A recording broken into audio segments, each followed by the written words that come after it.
Hello. I'd like to welcome you to yayQuery Quiet Time. Quiet Time is something we're doing on the road here at yayQuery. We'd like to just sit you next to the candlelight over here. And we'd like you to have a glass of wine. And we want you to, we want to challenge you today on yayQuery. This is all about challenges. We want you to set a time, a 2-hour block. Set anything you can do in 2 hours and make a goal. And you can't go over the 2 hours and you can't go under the 2 hours, but find 2 hours in the next week and try to do exactly what you set your goal for. And have a glass of wine. Then toast to yayQuery.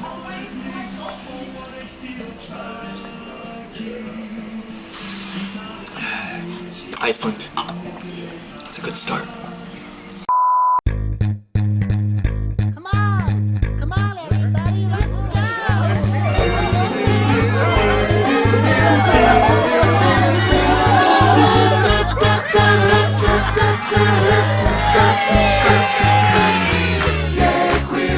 yayQuery, a whole lot of yay and a query too. Between the friends, for all of your friends and you. yayQuery, shout it, yayQuery do. So come on, let's go, 'cause we got a show for you. Hello, and welcome to the 21st episode, episode 20. That's backwards from normal, but that's how we do it whenever we wait 3 months between episodes. So, I'd like to welcome you to yayQuery, and it's been a while. yayQuery. yeah. There's not really a lot of excuses. Sure, we were in Europe we did summer break. We just want to say from the bottom of our hearts that we missed you as much as you missed us. Yes. Yeah, definitely. We really missed everyone. So I think we're going to start from reverse chronological order. With JQCon Boston, which was the most recent event that most of us attended, Adam. Yeah. So, we'll just tell me pretend about everything your experience. before that didn't happen. So what awesome stuff happened there, guys? I bet it was like the world's most groundbreaking event. Totally groundbreaking. I heard jQuery Flying Saucers was released or something like that. Something like that. We had a lot of really solid talks. We had a talk on using the premise of Nicole Sullivan's object-oriented CSS, but for JavaScript. We had our friend Mike Taylor gave a great talk on bug reporting, which is not a very sexy talk.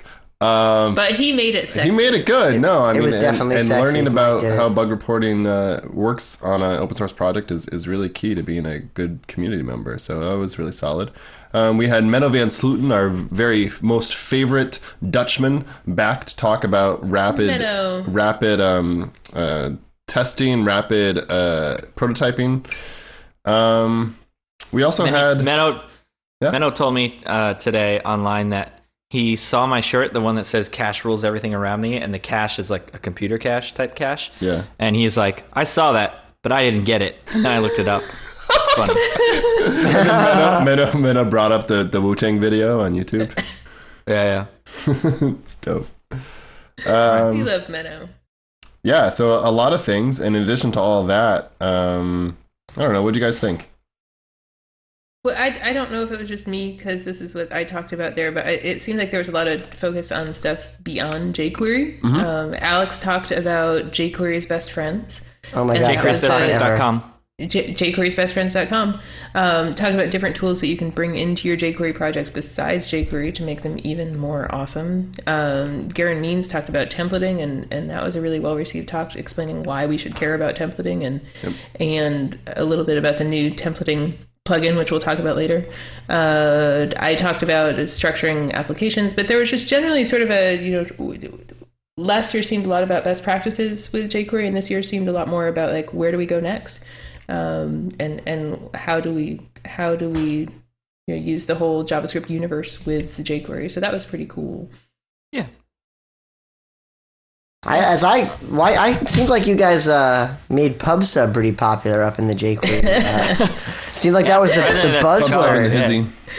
PubSub and Require.js was people were eating that stuff up. Yeah. I mean, PubSub is a really funny thing because PubSub is, I mean, you can totally do it with jQuery, but this is a case where jQuery doesn't have an explicit API that like says publish, subscribe.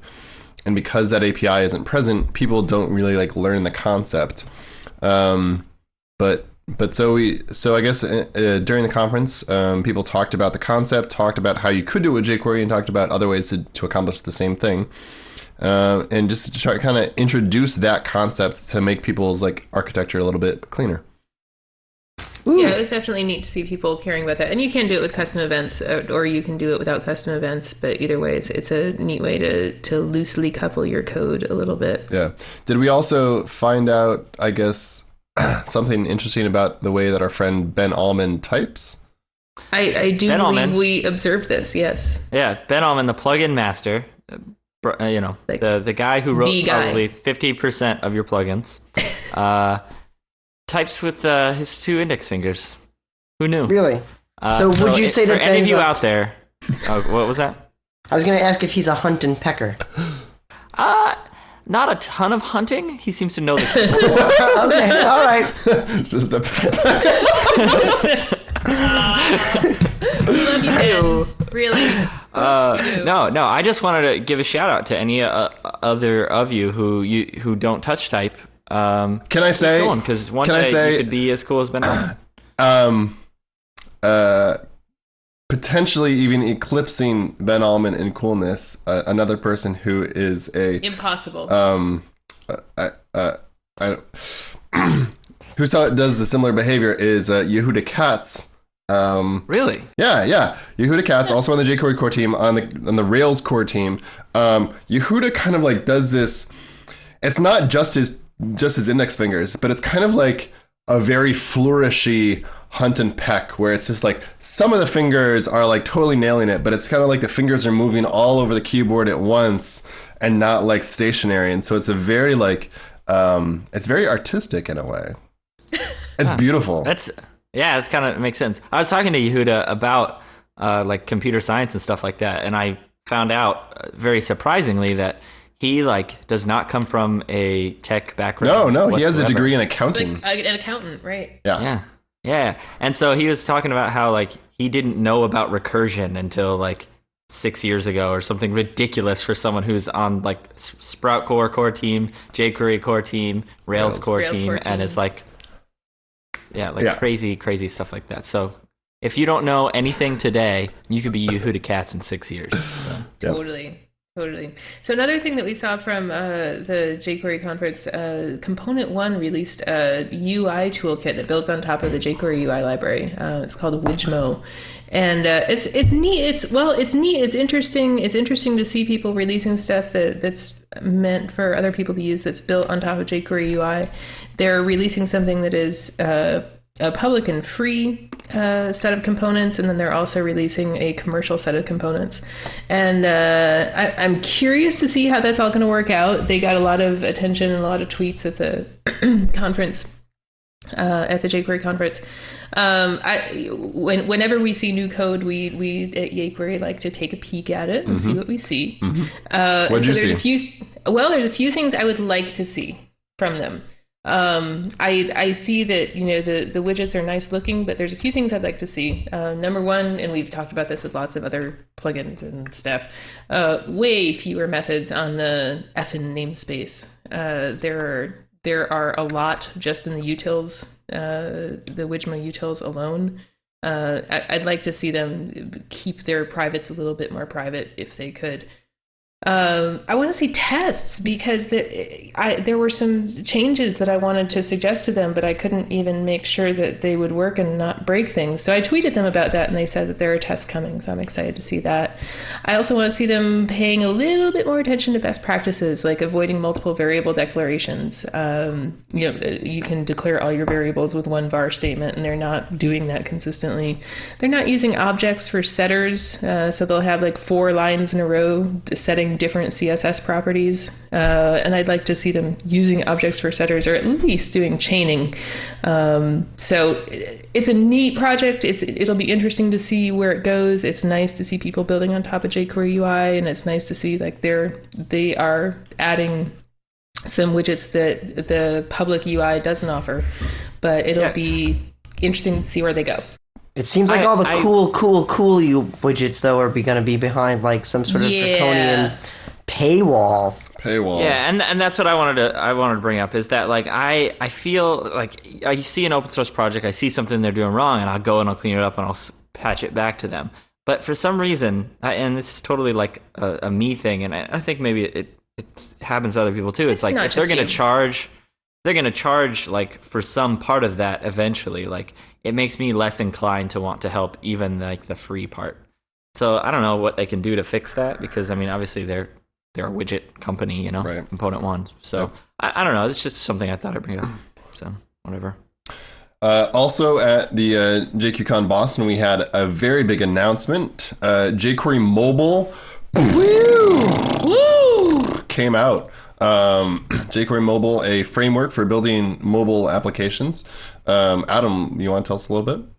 Yeah, jQuery Mobile, a framework for building mobile applications. I thought that jQuery was going to support mobile. Well, yeah, obviously jQuery 1.4.3, which came out at the conference, has much more better, as we say in academic circles. Much more better mobile support. But jQuery Mobile goes above and beyond just making sure that jQuery events and so on and so forth actually work in BlackBerry and Symbian and Migo and so on and so forth, but actually provides a whole methodology for developing mobile apps, and it's all basically just in the markup. All you do is include jQuery Mobile, and you get sort of stateful AJAX hash history navigation between pages and dialogues and buttons and all kinds of stuff that looks really, really slick. It was done by Doug Niner, so I don't know why we wouldn't think it would be really, really slick. And you can put together an app in like a matter of like seconds. By the same token, you can put together an app in a matter of seconds, and you'll probably realize that it's still an alpha. Because, it's brand new and some wacky stuff happens. But I know the JQCon website was a jQuery mobile app. All the jQuery mobile docs are actually a jQuery mobile app. People have been building games on top of jQuery mobile already. It's really, really awesome way to get mobile shit working. That's fun. Fast. And this is on GitHub now, so we can play with it and open issues and and in fact, Filament Group, who were kind of some of the lead developers behind it, are extremely interested. So they really wanted to get something out there. They wanted to get a product out there that people can play with. So they kind of admit that the JavaScript is not like beautiful, and a lot of it could be optimized. So like feel free to dig through that code, and if you see places where like you could write something that's going to be a little bit faster or clean up some of their JavaScript, they're very willing to accept pull requests and bring those in. So definitely look and see if you can optimize that. Woo! Woo! So we also saw... Adam, what's up? Go. Well, Adam was mentioning that this is built on top of 1.4.3, which, since we haven't talked about anything in the past few months, I think one of our last episodes is about 1.4.2 coming out, but 1.4.3 is coming out, and maybe by the time this airs, 1.4.4 will have come out. So we want to do our due diligence and talk about that a little bit. There's not a ton of new stuff, but what did you see, Paul, Adam? There's a bit. So it passes JSLint pretty much. A lot of people like their JavaScript to pass JSLint. So there's a big effort to clean up some things so that JSLint wouldn't bitch so much. One of the cool things is that if you so in GitHub, for instance, jQuery is broken out into a bunch of little modules, and before you would have to go through a build step before you could actually like test it and throw it through the test suite, and now it kind of works without that, which is actually extremely helpful. And one of there's a few new features. One of them is all the CSS stuff was kind of rewritten and allows for a lot better expandability for, like, let's say, for instance, you want to write some cool tricks so that your CSS3 you can set and get, I don't know, like transforms in CSS3. And you can kind of actually make jQuery natively support transforms with the new CSS hooks setup that's in there. I think another That's one awesome. of the features of that CSS change was that now sometimes we get like negative values and stuff like that. There were some regressions, I guess. If that having to do with didn't happen, then what would they do in 144? Yeah. Well, no. I believe what you mean is what would 144 be for? 144 before. Yeah. Well, we just wanted to say, like, if you're having problems with some of the CSS stuff that was changed, because obviously if you switch out a whole module like that, there's going to be some stuff that happens. But there are now tests for that kind of thing, and the regressions have been fixed in the GitHub version. And whenever 144 comes out, I think pretty much all those should be taken care of. And it should be worth mentioning that JS Fiddle, which is now more or less the official test case creator for the jQuery project. So if you're like going to report a bug where like use JS Fiddle and create a test case, you can actually have it use the build, a custom build coming from the latest version from GitHub. So you can make sure that you're always using the absolute, essentially like a nightly or an hourly version of jQuery inside JS Fiddle, which is sweet. It's awesome. So, speaking of major changes in dot releases, Yeah. there's also some big changes to how the data method works and what it does.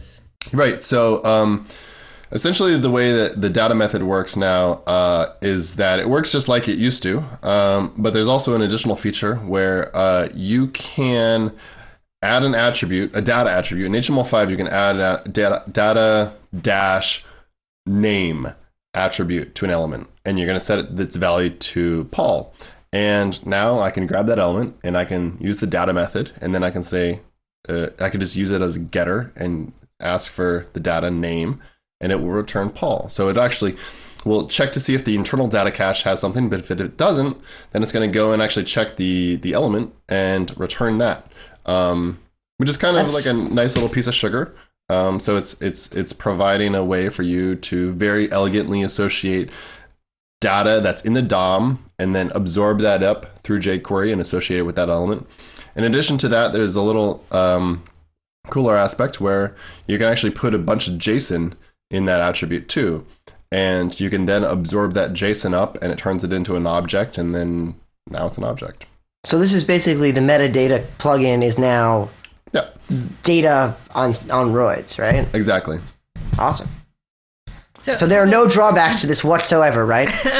None. Nope, it's perfect. Perfect. That's what I thought.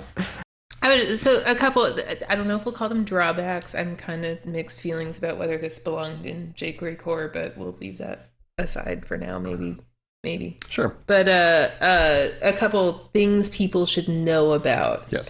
Number one, if you make changes to the data using the data method, or data as you like to say, Paul, Sure. then they're not going to be reflected in the DOM. Right. So that's a thing to know. Just like with other methods that we use that might affect the DOM, they don't. It coerces, and this could be a neat thing as long as you know it happens. It coerces strings. Like if you have a string value that's the string true or the string false, and those are going to be coerced into booleans, not the string that they were. And same with numbers.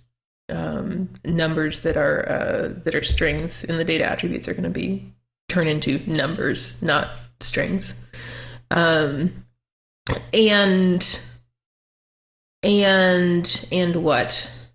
And I still don't know whether this belonged in core, but there it is. And it seems like maybe this is pretty influential in the mobile codes. So maybe it's a good thing. Yeah, there's the definitely argument no. there is that you could potentially have like someone like data-username, and someone's username is false. Like that's the username they chose, and then so you try to pull in their username and you check to see if it exists, and now it's false, right? So you can always use the adder method, but just know that like if you're using that, it's there, and if you're not using it, it has zero like performance drawbacks or anything like that. So it's not really like a huge issue. If you're scared of it, just don't use it. How about that? Don't use it. So, Yep. Yeah. It's not that big. But it is All a right, neat way to get data off your elements, so that's exciting. But if you have any trouble with the data method or anything else in jQuery, you should know that the bug tracker has been completely re-energized, reinvigorated. It's amazing now. Yeah. Yeah. So we have Dave Methvin was announced a while back as the official head triager of bugs, and he's done a pretty fantastic job. But they've really increased the number of people that are on there and increased like some documentation. So myself and a bunch of other people, Colin Snover to be named probably first and foremost for going through. We've taken like a backlog of thousands of bugs, and now it's down to like 715 the last time I checked, and there's nothing newer than 2 months ago. So there's a lot of stuff from like 4 years ago, like whenever like Brandon Aaron wasn't even on the team, he's like submitting patches and stuff like that. But yeah, so there's a bunch of stuff that we have to go through, and we're gonna do some stuff there. But awesome work happening in the bug tracker, so start using that again. And the entire bug tracker was redone by Colin, who is not only kicking ass on the bug triage team, but is our video editor here on yayQuery. Oh yeah. So thanks, Colin. He blogs and works at Zeta Fleet, and you can check out his website Wotato for your conglomeration of network awesomeness. Yeah, Wotato is really sweet. Yeah, and it's got an adorable logo. So just sign up for an account on Wotato to see this one like list thing that he has. It's so sweet. It's like if you have like a huge list of elements and you want to scroll through them, but they're like Ajax populated, and he doesn't want to populate all of them. He just keeps like a live list, and like all the other ones are gone. They don't exist. But as you're scrolling, it seems like everything exists.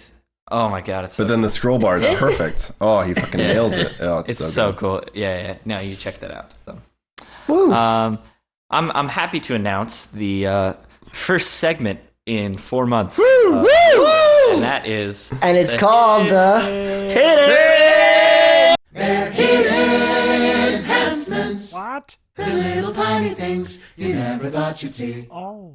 Woo! So, brand new in jQuery 1.4.3. That's right. We woke Megan up. No, she's, I think, still asleep after that yelling episode. But whenever you want to cancel an event handler, you used to have to do this thing where you would just do return false. But now what you can do is you can do bind click and just pass false as an argument instead of an actual event handler that then returns false, and that's a shortcut to returning false. So it's sort of along the lines of like jQuery no-op. Just a shortcut that saves you some time in writing some code. I thought that was called Noop. Nope. Yeah. Nope, it's not called Noop. It's called Hey, Noop. I already made that joke like 4 episodes ago. Well, Yeah, you mean like in the Stone Age? here we are. That's true. Hey, can I give credit to our IRC? He's like a god in IRC. Temp01 was the one who kind of spread this little nugget of goodness across the internets, and yeah, thanks Tempo1 for highlighting that. We love Tempo1. We love Tempo1. Woohoo! Woo! So hey Alex, I have this problem, which is that my ice cubes are just they're not good. Ooh. What's wrong with your ice cubes? Subpar. It's totally subpar ice cubes. Alex, do you have that problem? I don't have that problem. Why not? Why not? Because I use a special ice cube. I'm actually going to take off my headphones. You guys talk about your problem, and I'm going to run and get this batch real fast. But the best ice cubes in the history of the planet that I got, I'll link them on the bottom of the show notes or whatever. you're gonna need to get these because we talked about this for like 10 minutes before we started recording today. Your ice cubes. This is the Tivalo perfect cube trays. And in fact, before Alex, I just want to point this out. Before Alex discovered how amazing these were, I had them, but of course you did. Perhaps I didn't appreciate the perfectness of the cubeness and how. So Alex likes to kind of point out how they fall within a glass, and it's never. If you have a glass of scotch, you put. I have a glass of scotch. You put two cubes in it, and the second cube will always do a tilt on top of the first cube. It will never go next to each other, right? He demonstrated this to me. It's the most beautiful arrangement of ice possible. Yeah. I made a wild guess, and Rebecca didn't understand what I meant by they won't fit, and so one will tilt just like it's supposed to. And she's like, "What do you mean, like it's supposed to?" And I was like, "Search for scotch on Google image search," and like 9 out of the 20 results that came back were a tilted ice cube with scotch in it. Square ice cube. It's amazing. I think I'm gonna go out and order these right now because first of all, I'm shooting in my kitchen/office, New York City. What a great place to live. As you can see, I have these old, decrepit, terrible ice cube trays, which I just got out of my freezer. So I'm going to hot swap these out right now. Guys, Amazon Prime. They're available on Amazon Prime, so that's all I got to say. Woo! 2-day shipping. There's no Amazon affiliate linking going on here. No. Would have been a good idea though. You're all gonna want these. Yeah, great. It would have been. We still can. Use a water filter too. So like put it through the Brita and then boil your water if you're serious about it. You boil your water and it'll be clearer cubes. Yeah. All right. Boil that's your enough Brita ice water. talk. All right. Enough ice talk, guys. So I'd say it's about time for the plug-in of the week. God, it's really, really great. It's plug-in. Adam. What? We don't do that. We don't sing the song? No. Oh. It's the plug-in of the week. Yeah. Just do the segment. Okay. Oh, so we have 2 plugins of the week. This week, and they're both technically have a lot to do with Microsoft. They were made there. jQuery Temple plugin, TMPL, and the jQuery data linking plugin. They both are technically in beta right now, but they both really increase your expressiveness in terms of dealing with 2 different things. Templating, which has been Paul, you were going to say? Yeah, the jQuery Temple plugin is basically, correct me if I'm wrong, it is taking John Rezzig's micro-templating script, which is like this like 18-line like script of amazingness. Like just digging into that script, you learn like 17 things. It's incredible. Pretty awesome. It takes that and augments it with a bunch more features. Is that correct, Adam? Yeah, that's basically the whole spiel. Yeah. I mean, what do you mean by close? Go ahead. Close. I mean, Rezzig's original script didn't really work, so to speak. It worked in theory. I mean, it worked in theory, but like people who used it were like, we'd always refer them to underscore, which was basically that plus working. Well, no, it just had one single bug fix in it. One single bug fix. Yeah. That's it. It was almost entirely working from his initial blog post, which we can link from eJohn. Yeah. But no, the jQuery templating it's from like the spirit, because they talked about doing John's micro-templating as the official one because it's so small, and that way they could put it in core and all that stuff. But they needed a little bit more. They needed a little more strictness. They didn't want you to be able to necessarily run like as much arbitrary JavaScript and stuff like that in it. So Microsoft worked pretty heavily to kind of pull in some of the best things about like Mustache. So I'd say that the closest thing is like if Mustache.js and MicroTemplate.js had like a bastard child and Microsoft funded it, then this would be that. Yeah, but it's interesting, like people are going to want to expect the jQuery template is built in because it is a really nice way to have templates. Yeah. But it is a plugin. It's not in core, and I don't think we're going to see it go in core. It might be. It might be. About it. Yeah. I thought it was originally destined for core. Once upon a time, it was destined for core, but now it's a plugin. But it's the type of thing where, like, especially jQuery UI, for instance, if you could assume that everyone had templating, then you could start building your templates using jQuery template. The other one we're going to talk about this week is the data linking plugin, which is used to bind DOM elements to data objects so that you can make changes to the DOM and have them reflected in objects and vice versa. Makes for fast linking between changes of user input when you need to go back and forth from user typing shit into the database and not really want to deal with a lot of client-side crap, basically, right? Basically. Yeah. And in fact, I just want to point out that Microsoft introduced the concept of data binding in IE and baked it in as a native feature like in IE 4 or 5 or something like that, and essentially allowed you to do this exact same thing. Of course, no one else did that, so it kind of died. But just want to shout out to Microsoft for trying out a good feature. It was a smart thing to do. It's similar to like Dojo.data for a lot of people who use that. It's not quite the same, and it's also very similar to the way Microsoft does WPF, which is one of their huge competitors to HTML. I guess it's not open, but you use that? No, but I know that that a lot of the stuff was like found. My old coworkers use gross, it. Man. It's gross. My coworker, I know some people who use it, but like I would admit to knowing them. I just did. Adam, I know we've been off topic quite a bit tonight, but I just want to give Adam's blog a shout out. He wrote a journal diary thing, I guess, for school when he was in first grade. And I'm holding it up right now. He's reblogging them as they happen from first grade, but then with funny commentary. So if you think Adam's funny, go check it out. AJPiano.com. Boom. Yeah, AJPiano.com. Yeah. Paul, what's up with the team? You're on the team, right? I'm on the team. Right after the jQuery conference in Boston, we had 2 full days of the team members talking about team things. And it was incredibly productive. We covered a lot of ground, and you're going to see a lot out of the project in the next few weeks and months. One of the things is that we identified a lot of teams of people and areas of responsibility where we now have a person who is responsible for it.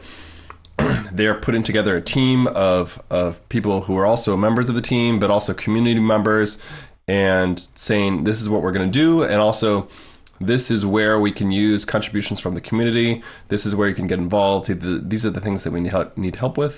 And it's going to be a lot more clear, in fact, where you can get involved if you'd like to kind of give back to the jQuery community. I'm really looking forward to getting that a little bit more spelled out.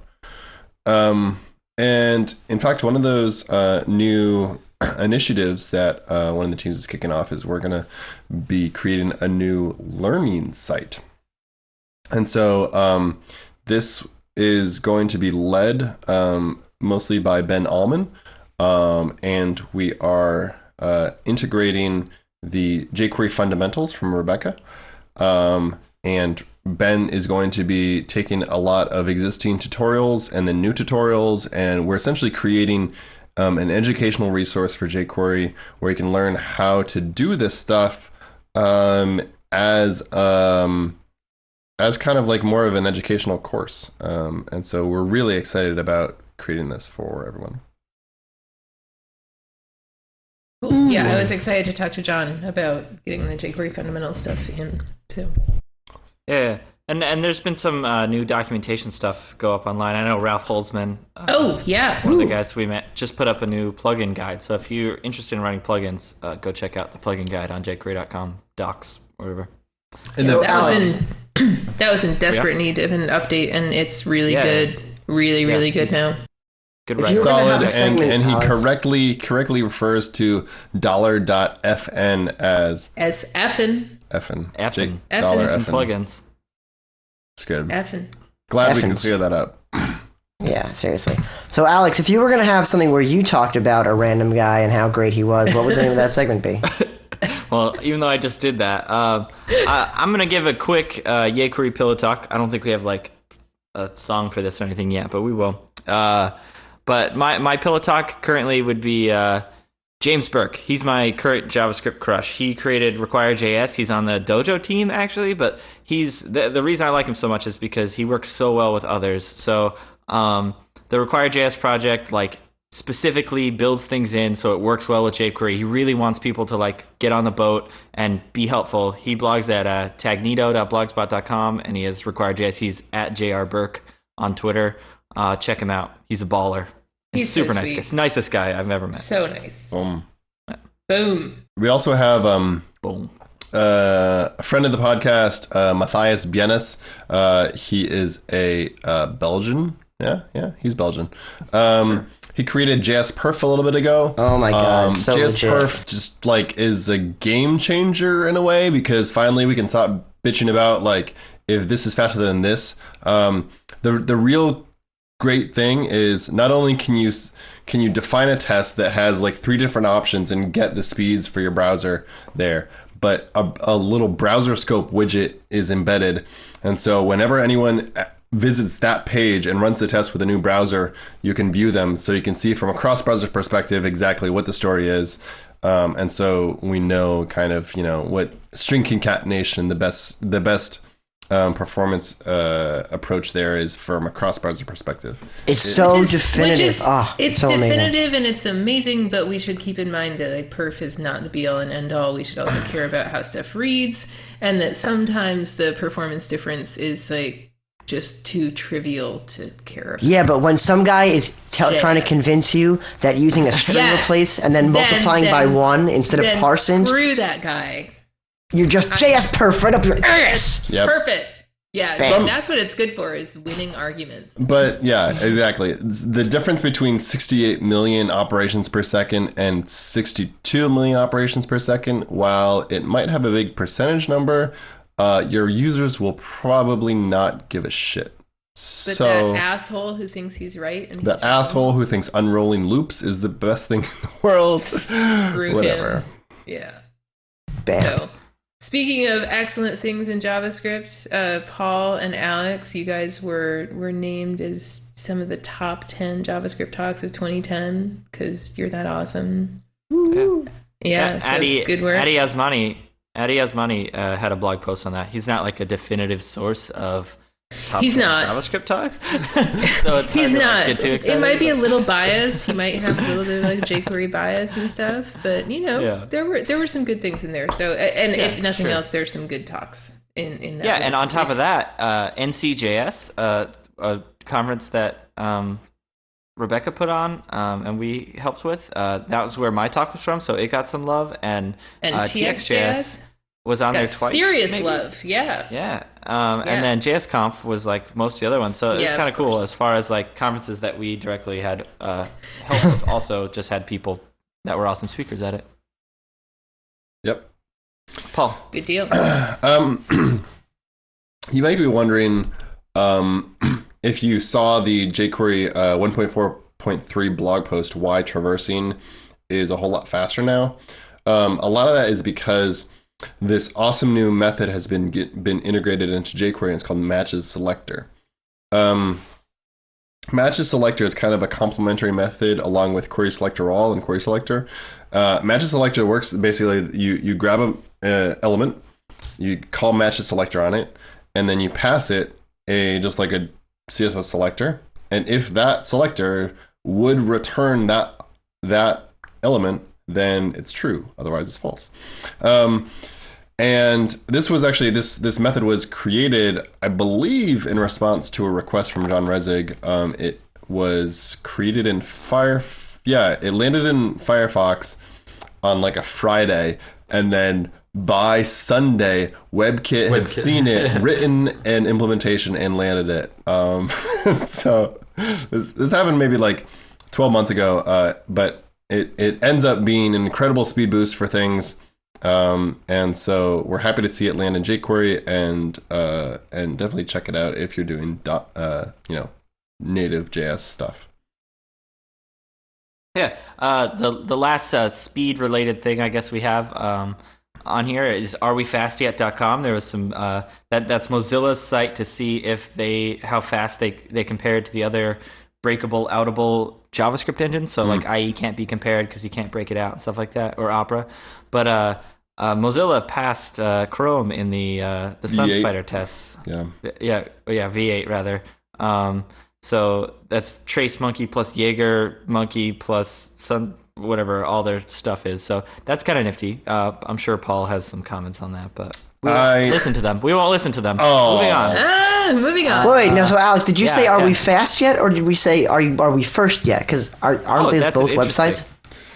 So there is a website called Are We First Yet? And that has to do with Promote.js, which came out of Chris Williams from JSConf.eu. So we're making our way back the chain here, like I promised in the beginning of the episode. But Promote.js is a website to promote better JS documentation and searches online. So rather than everything going to W3C schools and linking to Java articles and things like that, we want to push the most commonly searched things to be the number one results for like the Mozilla MDC and things like that. So Are We First Yet documents our progress in that. So go to Promote.js, copy that stuff that it tells you to, and put it on your website and help our SEO and give some love back to the JavaScript community at large.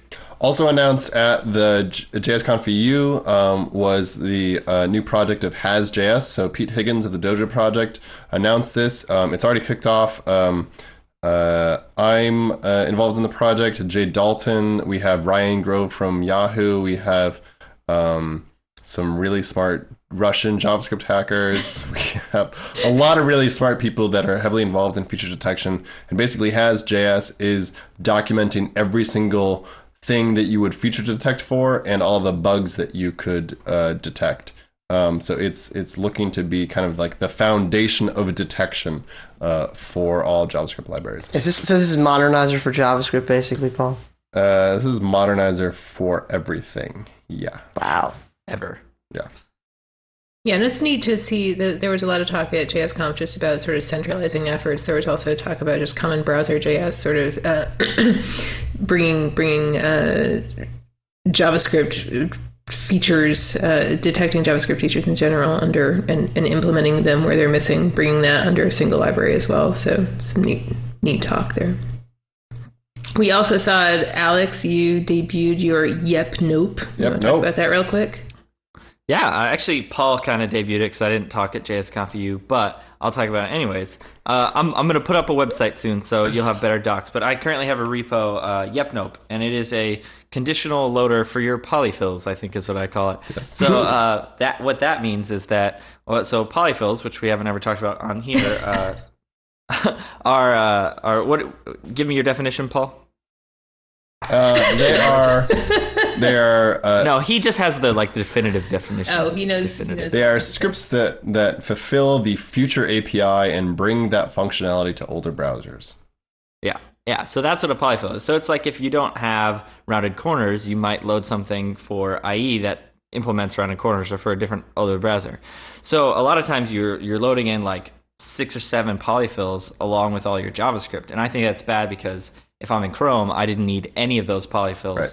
So YepNope has a very simple API. It's just test, and you pass it like a Boolean value. And in this case, you would do like modernizer.borderRadius. And then you say yep, and you pass it whatever you want if it passes, and nope, and you pass it whatever you want if it fails.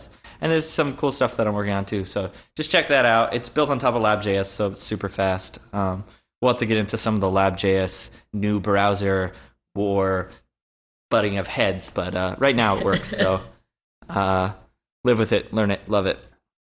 Yeah, cool. At JSConf.eu, I forgot. I don't know if you guys remember. I remember. Brendan Eich. It's this guy. He's like the creator of JavaScript. Yeah, he's the creator of JavaScript. He created it. And also he's the CTO of Mozilla. I haven't really heard of them or whatever, but he doesn't sound very important like to me at all. One of the lead writers of ECMAScript 5. Yeah. Oh yeah, something like that. Yeah. So also, did you guys totally notice? Not a big deal. Yeah, he started his talk, and I believe he started off by saying, "I was watching yayQuery the other day, and I just passed out then, so I don't know what the rest of his talk was about." And I heard it was kind of hard to understand because he's too smart for everyone else. But that was good enough for me. I got to talk to him, and I found out he was kind of mad at me because I said that him and Croc were the two gay dads of JavaScript. And so this is my official apology to Brendan Ike.